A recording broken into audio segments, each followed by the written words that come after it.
तो दोस्तों, अगर मैं आपसे कहूं कि भारत के सीमा के अंदर बंगाल की खाड़ी में एक ऐसा द्वीप है जहां पे तो इंसान जाता है लेकिन जहां से आज तक कोई इंसान वापस नहीं आया, तो आप ये सुनकर क्या सोचेंगे कि ये कोई हॉरर फिल्म की स्टोरी है। लेकिन दोस्तों, ये कोई हॉरर फिल्म की स्टोरी नहीं है, ये सच है। और इस द्वीप का नाम है नॉर्थ सेंटिनल आइलैंड। 15 नवंबर 2018 को एक 26 साल का अमेरिकी लड़का एक मछुआरे के नाव पर बैठकर उसी द्वीप की तरह निकला। उसे लगा कि वे वहां के लोगों को बचाने जा रहा है। 3 दिन बाद वे द्वीप के किनारे रेत पर दफन मिला और उसका बॉडी वहां के रहने वाले लोग तीर से छली कर दिए थे। ये कहानी है एक ऐसी जनजाति की जो पिछले 60,000 सालों से पूरी दुनिया से अलग कटी हुई है। और ये कहानी है एक ऐसे शख्स की जिसने ये मानने से इनकार कर दिया कि कुछ दरवाजे बंद रहने के लिए ही बने होते हैं।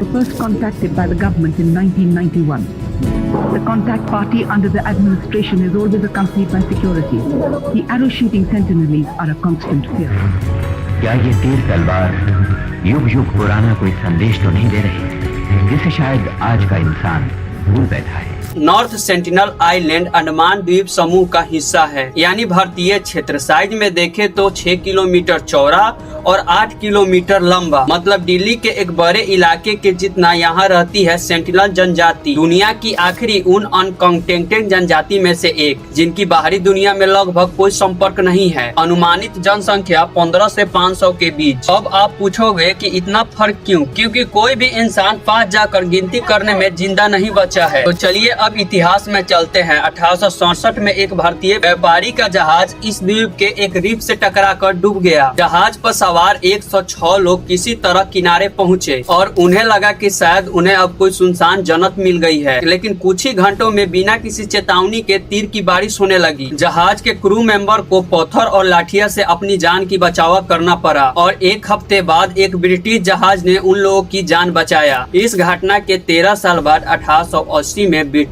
अफसरों का एक हथियार दल द्वीप पर उतरे खोज के नाम पर, और उन्हें कुछ खाली पड़े गांव मिले और उन्हें साथ मिले 4 बच्चे और एक बुजुर्ग को, जिन्हें वे जबरदस्ती पोर्ट ब्लेयर ले गए। लेकिन नतीजा क्या निकला? कुछ ही दिनों में ये बुजुर्ग बीमार पड़ गए और उनका मृत्यु हो गया। बच्चों को वापस छोड़ा गया, तोहफे के साथ मानो की माफी मांगी जा रही हो। ये पैटर्न आपको बार बार दिखेगा ये कहानी में। बाहर से आने वाले इंसान, चाहे उसकी नीयत दूसरी हो, इस द्वीप के लिए 1896 में एक भगोड़ा कैदी लकड़ी के तख्तों पर सवार होकर पास के ग्रेट अंडमान द्वीपों से भागा और वे बहते बहते नॉर्थ सेंटिनल के किनारे जा पहुंचा। कुछ दिन बाद उनकी लाश मिली, तीरों से भरी हुई उनकी बॉडी के साथ। इस घटने के बाद लगभग 80 साल तक किसी की हिम्मत नहीं हुई इस द्वीप के पास जाने का। फिर आया साल 1974, जब एक फिल्म क्रू डॉक्यूमेंट्री बनाने के लिए इस द्वीप पर पहुंचा और उन्होंने वहां पे तोहफे लेकर गए थे और उस तोहफे में नारियल, चाकू, कपड़ा और यहाँ तक कि एक जिंदा सुअर भी। Known as the North Sentinel Island. Although some expeditions had landed here,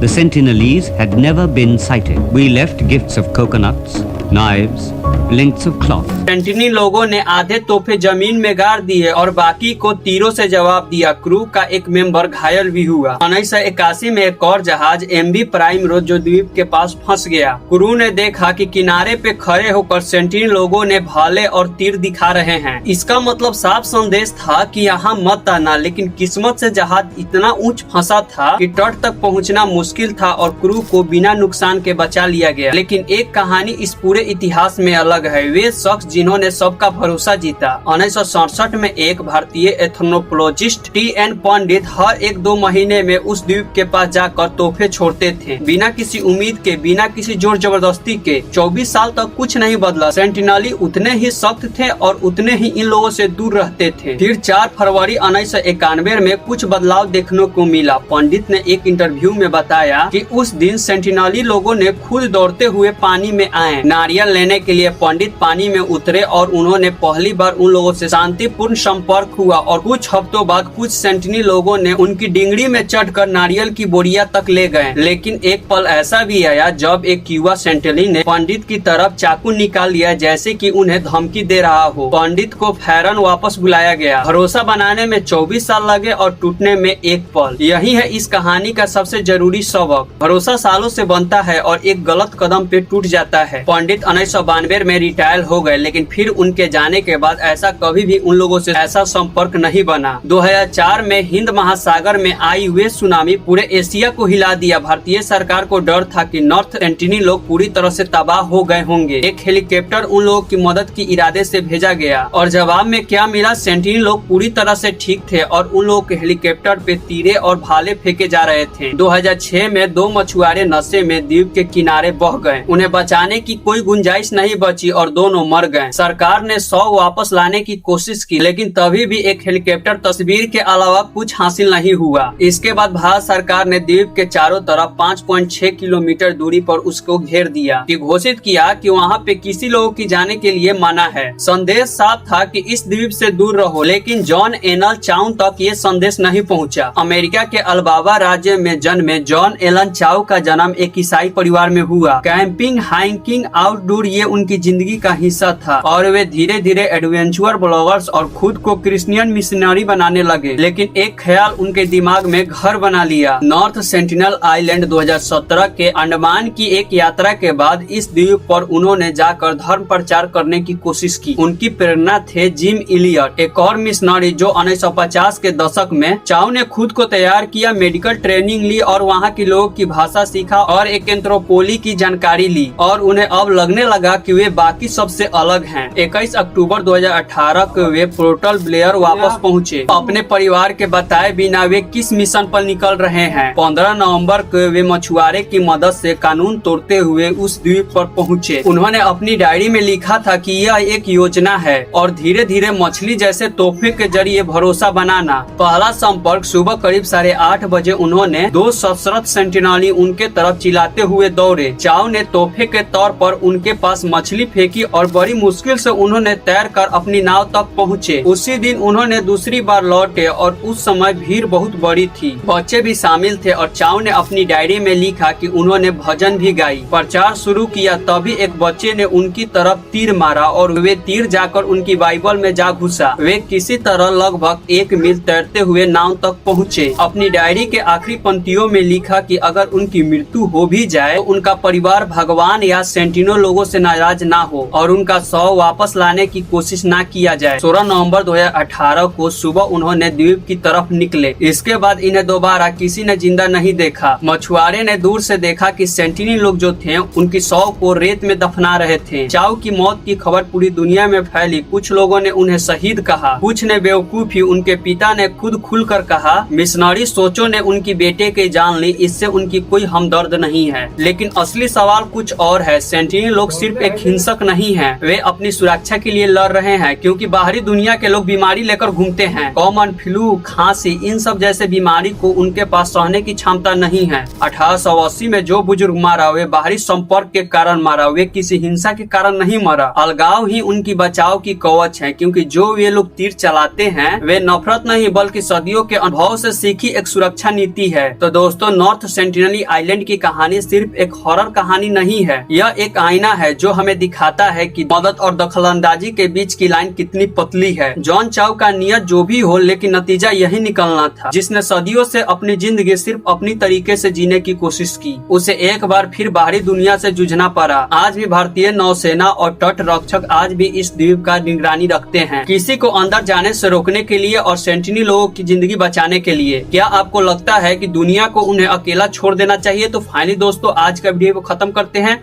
I hope की वीडियो देखकर आप सभी को अच्छा लगा होगा। अगर अच्छा लगा है तो प्लीज वीडियो को लाइक कीजिए, चैनल को सब्सक्राइब कीजिए। चलिए मिलते हैं नेक्स्ट वीडियो में, तब तक के लिए बाय बाय।